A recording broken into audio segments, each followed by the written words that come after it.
बच्चों, आज हमारा जो विषय है ये है वायु के कार्य और उससे निर्मित स्थलाकृतियाँ। वायु जब सक्रिय होता है, वैसे तो वायु हम देखते हैं कि हमारे वातावरण में, हमारे वायुमंडल में सतत ये प्रवाहित होते रहता है, लेकिन वायु सबसे ज़्यादा सक्रिय कहाँ होता है? जहाँ उसको खुली जगह मिलती है। और ऐसी खुली जगह जो वायु को मिल रही है, इसमें रेगिस्तानों के नाम आते हैं। बच्चों, रेगिस्तान क्या है? तो जहाँ पर हम सामान्य रूप से ऐसा कहते हैं कि जहाँ बहुत अधिक रेत होगी, बहुत शुष्कता होगी, उसे हम रेगिस्तान कहते हैं। किंतु रेगिस्तान केवल शुष्क ही नहीं होते, बल्कि रेगिस्तानों को भी हम पृथ्वी में उसकी स्थिति के आधार पर अलग अलग क्षेत्रों को अलग अलग रेगिस्तानों के नाम से जानते हैं। जैसे कि निम्न अक्षांश, निम्न अक्षांश मतलब भूमध्य रेखा के कुछ उत्तर और कुछ दक्षिण में लगभग 15 अंश से 30 अंश के लगभग इसकी स्थिति मानी जाती है, और ये महाद्वीपों के पश्चिमी भाग में स्थित हैं। ये रेगिस्तान शुष्क रेगिस्तान कहलाते हैं। दूसरा जो रेगिस्तान होता है, ये मध्य अक्षांशों में, विशेष रूप से महाद्वीप का जो, यदि बहुत विस्तृत महाद्वीप है तो उसके मध्यवर्ती भाग जहाँ पर कभी वर्षा बहुत कम होती या बादल नहीं आ पाते, तो ऐसे क्षेत्रों को मध्यवर्ती अक्षांश वाले रेगिस्तान कहते हैं। इसमें एशिया का जो मध्यवर्ती क्षेत्र है, इसमें जो गोबी का रेगिस्तान है, यह महत्वपूर्ण है। तीसरा जो रेगिस्तान होता है, इसे हम उच्च अक्षांश वाला रेगिस्तान कहते हैं, जैसे कि ध्रुवीय प्रदेशों में पाए जाने वाले रेगिस्तान। जो निम्न अक्षांश के रेगिस्तान हैं, ये विभिन्न महाद्वीपों में फैले हुए हैं, जिसमें अफ्रीका महाद्वीप में सहारा सबसे बड़ा रेगिस्तान है, और दक्षिण अफ्रीका में कालाहारी का मरुस्थल। इसी प्रकार से उत्तरी अमेरिका में एरिज़ोना और दक्षिणी अमेरिका में अकाटामा का मरुस्थल। ऑस्ट्रेलिया में पश्चिमी ऑस्ट्रेलिया का मरुस्थल हम इसको कहते हैं, और एशिया में जो थार का मरुस्थल है या अरब क्षेत्र का जो मरुस्थल है, ये वृहद क्षेत्र मरुस्थली है। तो ये संपूर्ण क्षेत्र निम्न अक्षांशों वाले या शुष्क मरुस्थल कहलाते हैं। अब यहाँ पर मरुस्थल क्षेत्र जो है, पूरी तरह से अधिकांश शुष्कता यहाँ पर पाई जाती है, और इसी शुष्कता के कारण इस क्षेत्र में मानव का निवास प्रायः नहीं होता, और इसलिए जब निवास नहीं है तो आवास नहीं होते, और इसलिए हवा यहाँ पर बहुत तेज़ी से सक्रिय होती है। और यही कारण है कि जब हवा बहुत तीव्र गति से होती है, तो उन क्षेत्रों में जो मिट्टी है, ये मिट्टी एक तो शुष्कता है और दूसरी तेज़ हवा है। तो शुष्कता के कारण क्या हो रही कि मिट्टी की नमी समाप्त हो जाती है, और मिट्टी जो है असंगठित रेत के रूप में परिणित हो जाती है, और यही शुष्कता इस क्षेत्र को शुष्क मरुस्थल बनाता है। और यहाँ पर जब हवा चलती है, तो ये हवा की धूल भरी आंधियाँ इस क्षेत्र में निरंतर चलती रहती है। तो इस प्रकार के जो मरुस्थल है, सामान्य रूप से हम मरुस्थलों को 3 वर्गों में बांटते हैं। सबसे पहला है अर्ग। अर्ग रेतीला मरुस्थल होता है, जहाँ पर केवल रेत बिछी होती है, एक विस्तृत क्षेत्र रेत के मैदान के रूप में दिखाई देता है, इसे हम अर्ग कहते हैं। दूसरा जो मरुस्थल है, यह रेग कहलाता है। इसको पथरीला मरुस्थल भी कहते हैं। यहाँ पर बजरी, कंकड़, पत्थर के छोटे बड़े टुकड़े सामान्य रूप से दिखाई देते हैं। और तीसरा जो मरुस्थल होता है यह चट्टानी मरुस्थल होता है और इसे हमादा के नाम से जाना जाता है। तो ये रेत का मरुस्थल या बजरी का मरुस्थल और चट्टानी मरुस्थल, ये तीनों ही मरुस्थल के प्रकार है। और इन क्षेत्रों में हवा जब सक्रिय होती है तो इनकी स्थानीय विशेषताओं के आधार पर हवा अपना कार्य करके विभिन्न आकृतियों का निर्माण करती है। इन आकृतियों में अपर्दन, परिवहन और निक्षेपण की प्रक्रिया लगातार जारी रहती है। अपर्दन, परिवहन और निक्षेपण क्या है बच्चों? ये चीज़ हमने इसके पहले जब नदी के कार्य का अध्ययन किया था तो हमने इस सब चीज़ों को आपको बताया था। अंतर इतना ही है कि वहाँ नदी सक्रिय होती है और यहाँ पर वायु सक्रिय होती है, लेकिन क्रियाएं उसी प्रकार से कर रही है जिसमें अपघर्षण, सन्निघर्षण की क्रिया होती है। इसके अलावा यहाँ पर हवा जो है उखाड़ने की प्रक्रिया भी कर रही है, ज़मीन से चिपक करके चलती है और अपवाहन की प्रक्रिया करती है।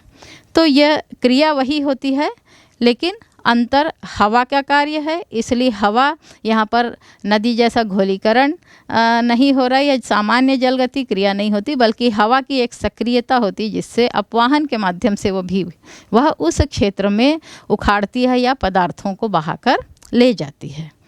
तो इस प्रकार से अपर्दन हवा के माध्यम से जब संपन्न होता है तो उस अपर्दन से भी अनेक प्रकार की स्थलाकृतियाँ विकसित होती हैं। आइए हम इन स्थलाकृतियों का अध्ययन करेंगे। इन स्थलाकृतियों में सबसे पहला होता है वातगर्त, ब्लो आउट हम इसको कहते हैं। ये वातगर्त क्या है? जब हवा मरुस्थलीय भागों में तेज़ी से बहती तो ये ज़मीन से टकराती हुई बहती है और ज़मीन से टकराने के कारण ज़मीन में जितने भी असंगठित पदार्थ होते हैं, बजरी है, रेत के कण हैं, इन कणों को यह उड़ा करके आगे ले जाती है। और इस प्रकार से निरंतर उस क्षेत्र में जब वह उड़ाती है तो वहाँ पर एक छोटा सा गड्ढानुमा आकृति बन जाती है और यहाँ पर हवा आके गोल गोल घूमती है और इन पदार्थों को उड़ा करके ले जाती है, जिससे कुछ समय के बाद इस क्षेत्र में एक गड्ढा, गहरा गड्ढा बन जाता है और ये गड्ढा कुछ मीटर तक भी गहरा होता है, इसका व्यास भी काफ़ी अधिक होता है। तो एक गड्ढेनुमा आकृति को हम सामान्यतया वातगर्त कहते हैं। ये जो वातगर्त होता है इसी को यूएसए में एक वृहत वातगर्त तैयार हो गया है जिसे होलो के नाम से जाना जाता है। वातगर्त के ही समान एक और आकृति है, यानी वातगर्त का विस्तृत रूप होता है, इसे हम अपवाहन गर्त कहते हैं।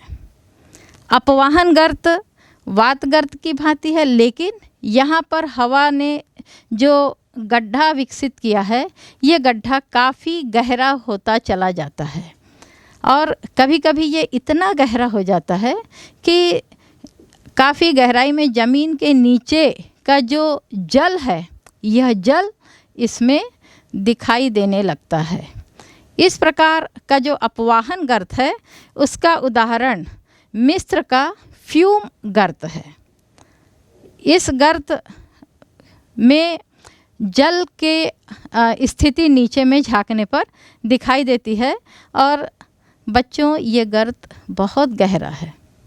समुद्र तल से इसकी गहराई लगभग 40 किलोमीटर नीचे पाई जाती है और उसके कारण यहाँ पर जल की स्थिति देखने को मिलती है। तो ये दो प्रकार के जो गर्त हैं, वातगर्त सामान्य गहराई वाला गड्ढा होता है और जो अपवाहन गर्त होता है इसमें गहराई काफ़ी अधिक होती है। दूसरा जो आकृति है इसे हम छत्रक शिला के नाम से जानते हैं।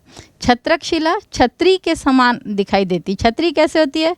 नीचे से एक पतली डंडी और ऊपर से खुला हुआ भाग, एक विस्तृत क्षेत्र जो कवर करता है। ऐसे ही चट्टानी मरुस्थल में जब किसी चट्टान को हवा निरंतर काटती चली जाती तो हवा कैसे बहती? देखिए, ज़मीन में जब हवा बहती तो ज़मीन में उसके साथ छोटे बड़े कंकड़ पत्थर उसके साथ बहते हैं, और ये जब किसी चट्टान से टकराते हैं तो उस चट्टान को नीचे से काटते हैं। मरुस्थलों में जो हवा चलती है ये चतुर्मुखी होती है, मतलब चारों दिशाओं से ये हवाएं चलती रहती, हमेशा दिशा बदलती, चारों दिशाओं से एक साथ नहीं चलती, बल्कि निरंतर इसकी दिशा में परिवर्तन आते रहता है। उसके कारण क्या होता है कि जो चट्टान में कंकड़ पत्थर से निचले हिस्सा ज़्यादा कटता है और ऊपरी हिस्सा कम कटता है, तो उसका आकार एक छाते की भांति बनता चला जाता है, नीचे का हिस्सा सकरा हो जाता है। तो ऐसी शिला को यहाँ पर आप देख सकते हैं बच्चों, इसे हम छत्रक शिला कहते हैं। यही जो छत्रक शिला है इसको कहीं कहीं पर गारा या हमादा के नाम से भी जाना जाता है। यद्यपि भारत में ऐसी छत्रक शिलाएं नहीं मिलती, लेकिन कहीं कहीं पर जो राजस्थान में जो ग्रेनाइट शिलाएं हैं, तो इन शिलाओं में भी हवा ने इन शिलाओं को काट करके लगभग छतरी नुमा आकृति बना दी है। वैसे इस प्रकार की जो शिलाएं हैं ये सहारा के रेगिस्तान में सर्वाधिक देखने को मिलती है। यही छत्रक शिला की जो विस्तृत चट्टान वाली आकृति होती है या कोई अन्य चट्टान भी होती है, तो इस चट्टान पे हवा के जो कण हैं वो लगातार चट्टान से टकराते रहते हैं, चारों दिशाओं से टकराते हैं। तो कई बार क्या होता है कि ये हवा के साथ चट्टानी कण के टकराने से पूरी जो चट्टान की आकृति होती है इसमें ऐसा लगता है कि बहुत सारे छिद्र पड़ गए हैं। ये छिद्र कहीं छोटे और कहीं बड़े होते हैं। समयानुसार ये छिद्र विकसित होते हैं, 2-3 छिद्र मिलकर के एक बड़ा छिद्र बन जाता है। तो ऐसे छिद्र युक्त जो चट्टान होती है उस चट्टान को पाषाण जालक या जालीदार शिला, आप यहाँ पर देख रहे हैं बच्चों, ये जालीदार शिला का निर्माण होता है। ऐसे जालीदार शिलाएं जो है रॉकी पर्वत पर बहुत अधिक देखने को मिलती है। तीसरी जो आकृति है यही जो पाषाण जालक या जालीदार शिला होती है। चूँकि जैसा मैंने अभी बताया था कि हवाएं चारों तरफ से आती है, तो कोई शिला एक ही तरफ से पाषाण या शिला जो होती है वो जालीदार नहीं होती, बल्कि चारों तरफ से होती है। और कभी कभी ऐसा होता है कि किसी 2 तरफ से, या यदि इस पाषाण का बीच का हिस्सा कोमल चट्टानों से युक्त हो तो वो कोमल चट्टानें तेजी से टूटने लगती है। और कभी कभी ऐसा होता है कि एक पाषाण के आर पार एक खिड़की नुमा आकृति का निर्माण हो जाता है, यानी इतनी बड़ी चट्टान है लेकिन बीच से वह खोखली हो गई, खाली हो गई है, और हम इधर से उधर का दृश्य देख सकते हैं। हवा यहाँ से पास होती है, तो जब हवा इस छिद्र से पास होती है तो उसकी आवाज़ में तेजी आने लगती है, सरसराहट होती है। इस प्रकार की जो आकृति बनती है इसे पवन खिड़की के नाम से जाना जाता है। तो बच्चों, आप देख रहे हैं कि एक शिला जिसमें छोटे छोटे छिद्र हो रहे हैं और फिर ये छिद्र लगातार विकसित हो रहे हैं, तो एक खिड़की नुमा आकृति बन गई। और यही खिड़की नुमा आकृति को यदि आप देखेंगे तो ऊपर से ऐसा लगता है कि एक रास्ता बन गया है, हम इस पार से उस पार भी जा सकते हैं। यदि बहुत बड़ा सा पहाड़ी क्षेत्र है और उस क्षेत्र का बीच का हिस्सा में खिड़की नुमा आकृति बन गई तो हम इधर से उधर आसानी से जा सकते हैं, तो इसको प्राकृतिक पुल भी कहते हैं। तो एक ही शिला से देखिए कितने प्रकार की आकृतियों का निर्माण होता है। फिर अगली जो आकृति है इसे हम कहते हैं ज्यूगेन। ज्यूगेन क्या होता है? सामान्यतया जब क्षैतिजिक अवस्था में नीचे में कोमल चट्टान है लेकिन ऊपर में कठोर चट्टान विकसित होती है, या कठोर चट्टान क्षैतिजिक रूप से बिछी हुई है। बच्चों, इसके पहले हमने अध्ययन किया था कि जब किसी क्षेत्र में सूर्य की किरणें तेज पड़ती है, और आपको अभी जैसे बताया कि रेगिस्तान जो है यहाँ पर शुष्कता अधिक होती है, सूर्य की किरणें वर्ष भर तेज पड़ती है और नमी का अभाव होता है नितांत। रेगिस्तानों में क्या होता है, दिन में बहुत गर्मी होती है और रात में ठंडा मौसम हो जाता है। तो इसके कारण जो वहाँ की चट्टानें हैं, यद्यपि कठोर चट्टानें हैं, लेकिन दिन में अत्यधिक गर्मी के कारण ये फैलती है और रात में कठोरता के कारण ये सिकुड़ती है। ऐसा करने से कभी कभी इन चट्टानों के बीच में दरारें या संधियाँ उत्पन्न हो जाती है, और इन दरारों या संधियों के क्षेत्र से हवा यहाँ पर घुस जाती है, और हवा घुस करके इस चट्टान को अंदर से यह कमज़ोर बनाती है।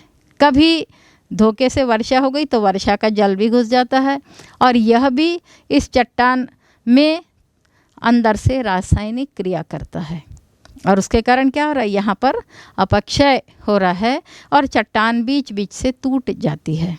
तो बीच बीच से चट्टानों के टूटने से आजू बाजू के जो चट्टानें साबुत होती है, ये चट्टानें मेज की भांति दिखाई देती है। ऐसे लगता है दूर से देखने पर कि एक विस्तृत क्षेत्र में बहुत सारे टेबल मेज बिछा दिए गए हैं। तो ये कठोर चट्टान वाली जो मेज जैसी आकृति होती है, इसे हम ज्यूगेन के नाम से जानते हैं। सामान्य रूप से ये जो ज्यूगेन होते हैं, ये कहीं कहीं पर 10 मीटर, कहीं पर 40 से 50 मीटर तक के ऊंचे होते हैं और एक विस्तृत मेज के समान दिखाई देते हैं। दूसरी जो आकृति होती है, ये है यारडंग। यारडंग में चट्टानों का जो वितरण होता है वह ऊर्ध्वाधर होता है। ऊर्ध्वाधर चट्टानें में यदि चट्टानें कोमल और कठोर, इस प्रकार से खड़ी चट्टानों में कोमल और कठोर चट्टानों का विकास यदि क्षेत्र में होता है, तो हवा क्या करती, इन कोमल चट्टानों को बीच से काट देती है, और कठोर चट्टानें जो होती है ये स्तंभ के समान बीच बीच में खड़ी होती है। तो कोमल चट्टानों के कटने से और जो कठोर चट्टान है ये बीच बीच में खड़े रह जाते हैं। तो इस प्रकार की जो आकृति होती है, दूर से देखने पर ऐसे खूब सारे खंबे खड़े हो गए हैं, इस प्रकार की आकृति देखने को मिलती है। तो इसे हम सामान्यतया यारडंग कहते हैं। यारडंग में चट्टानों की जो ऊंचाई होती है, ये कहीं कहीं पर 20 मीटर, 30 मीटर और कहीं 40 मीटर तक ये ऊंची चट्टानें देखने को मिलती है। फिर अगली आकृति है इंसेलबर्ग। इंसेलबर्ग को सामान्य अर्थ में यदि हम देखें तो जैसे द्वीप शब्द लगभग इसके समानार्थी होता है, यानी मरुस्थलों में पाए जाने वाले द्वीप, जैसे सागरों में द्वीप हमें देखने को मिलते हैं, उसी प्रकार से मरुस्थलों में जहाँ पर कठोर चट्टानें और कोमल चट्टानें होती है, तो कोमल चट्टानों के कट जाने से कठोर चट्टान में हवा चारों तरफ से प्रवाहित होकर के इन चट्टानों को चिकना बना देती है, और चिकना बनाने के कारण काफ़ी दूर से देखने पर ये जो चट्टानें हैं चमकते हुए से दिखाई देते हैं, और ऐसे लगता है कि एक बृहद मरुस्थल में छोटे छोटे द्वीप जो है वो दिखाई देते हैं। देखिए, रेत एक ऐसी चीज़ है कि आप दूर से देखेंगे तो आपको पानी दिखाई देता है, तो ऐसे ही जब बहुत दूर से हम इंसेलबर्ग को देखते हैं तो ऐसा लगता है